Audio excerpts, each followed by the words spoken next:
Exposição Mariana 2024. Venha conhecer mais sobre a Virgem Maria e, em especial neste ano de 2024, sobre o uso das imagens na Igreja Católica.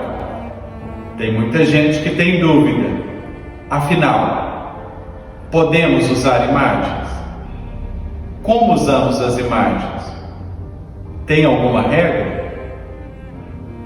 Vamos começar o nosso caminho conhecendo os títulos de Maria e vamos conversando sobre o uso das imagens na Igreja Católica. A nossa exposição foi planejada para que você chegasse ao centro, visse a imagem de Maria no seu nascimento, ainda bebê, e depois começasse aqui com a vida de Maria, sua mãe, alguns momentos muito especiais da Anunciação, da visita de Nossa Senhora, ali a família, José, Maria, logo à frente os sofrimentos de Maria que ela teve com Jesus, mas também as alegrias, as glórias de Maria, o Pentecostes, a Assunção de Maria. Outros momentos da história de Maria conosco, aqui à frente estão as aparições. Alguns momentos em que Maria visita os seus filhos, que somos nós, e nos traz também, mais adiante, alguns atributos, alguns presentes, como o escapulário, o rosário, a sua medalha de Nossa Senhora das Graças, alguns momentos especiais presentes de Maria. O carinho do povo de Deus a fez ser invocada em diversas ocasiões, momentos, e assim nos coloca nas devoções populares, que são pequenos momentos do povo de Deus com a Virgem Maria, marcados por esta história de Maria conosco, Maria nos diversos lugares, nos diversos momentos da vida dos seus filhos. Vamos à Bíblia. O uso de esculturas e pinturas aparece de forma negativa e positiva no Antigo Testamento. Negativo, quando há uma substituição de Deus por uma imagem. A imagem é colocada em lugar do Senhor Deus. Exemplo disto, Êxodo 20, quando diz: não terás outros deuses diante de mim. Não farás para ti imagem esculpida de nada e não te prostrarás diante desses deuses. Então é fazer outro Deus na imagem. Exemplo disso, em Êxodo 32, é o bezerro de ouro, como exemplo de uso errado, a idolatria. Diz o texto: este é o teu Deus, ó Israel, o bezerro de ouro. Mas também tem o uso da imagem de modo positivo, imagem no templo de Deus. Vemos imagens de seres diversos para marcar a presença de Deus. Exemplo, Êxodo 36, fez a cortina e bordou nelas figuras de querubins. Êxodo 37, farás a arca da aliança e sobre ela 2 querubins.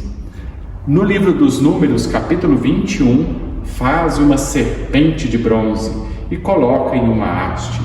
Também no primeiro livro dos Reis, capítulo 7, Irã, a mando do rei Salomão, fez um grande reservatório de bronze, um mar de bronze, que repousava sobre 12 touros. Então, do Antigo Testamento, de modo negativo, o bezerro de ouro, mas de modo positivo, que lembra Deus que cura e salva o seu povo, a imagem da serpente de bronze. Jesus, no Novo Testamento, acusa a idolatria do dinheiro, que tomava o lugar de Deus e pode tomá-lo. Não podeis servir a Deus e ao dinheiro. Esta é a grande idolatria denunciada por Jesus. Ao falar de uma imagem, a imagem do imperador César na moeda, Jesus entende que a imagem representa o imperador romano. Lidar com essa imagem do imperador é saber lidar com o império e seu poder. Jesus não condena o uso da imagem em si, mas diz: dai a César o que é de César e a Deus o que é de Deus. Bem, passando pela Bíblia, vemos então que as imagens aparecem. Na história dos cristãos, desde o início do cristianismo, usaram imagens nos túmulos mais antigos, igrejas domésticas e basílicas. Desde os primeiros túmulos tinham imagens. O uso das imagens sempre foi, porém, controverso, por causa do mau uso delas e dos cultos pagãos.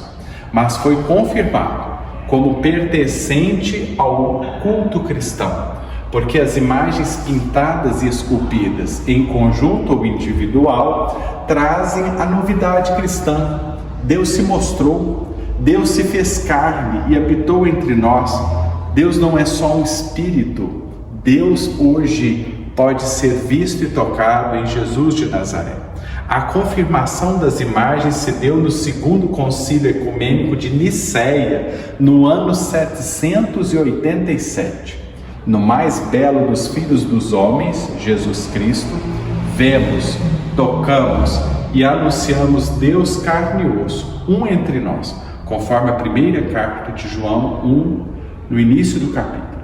Negar então o uso de imagens é negar também a realidade de tudo o que aconteceu entre nós em Jesus Cristo e na vida de todos que o seguem. Podemos ver isso no Catecismo da Igreja Católica, nos números 1159 a 1162. O bom uso das imagens as tem como representação, sinais das realidades divinas e das pessoas santas. Já o mau uso faz da imagem o ser divino. Esse mau uso, colocamos poderes na imagem e não vamos àquele ou àquela que ela representa. Por quê?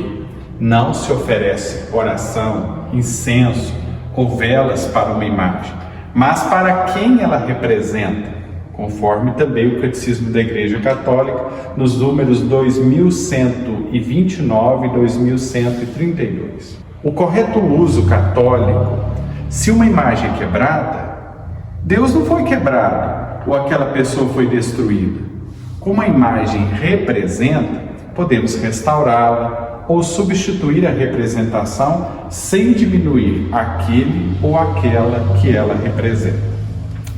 O cuidado com as imagens e com a beleza artística de sua representação é um cuidado de apresentar a história de Deus conosco. A Igreja Católica sempre usou das artes para evangelizar. Por isso, não jogamos uma imagem quebrada no lixo comum. Pelo que ela representa, descartamos papel ou tecido no fogo, gesso na água ou enterramos. Vale descartar em total fragmentação.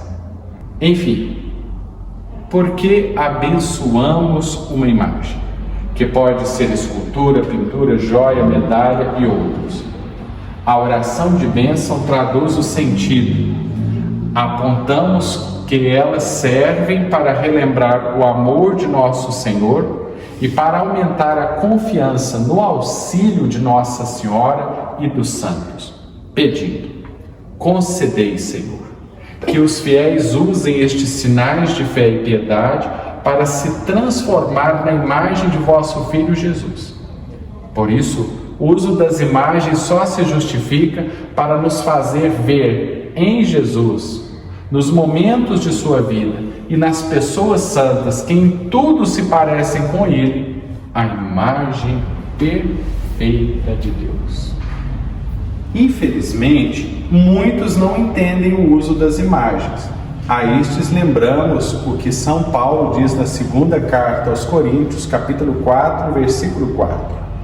O Deus deste mundo obscureceu a inteligência destes incrédulos, para que eles não vejam a luz do Evangelho da glória de Cristo, que é a imagem de Deus. Jesus é a imagem perfeita perfeita de Deus. E é esta que a gente vê refletida em todos os santos, em especial na sua mãe querida, a primeira discípula, a serva do Senhor, que fez em tudo a vontade do Altíssimo.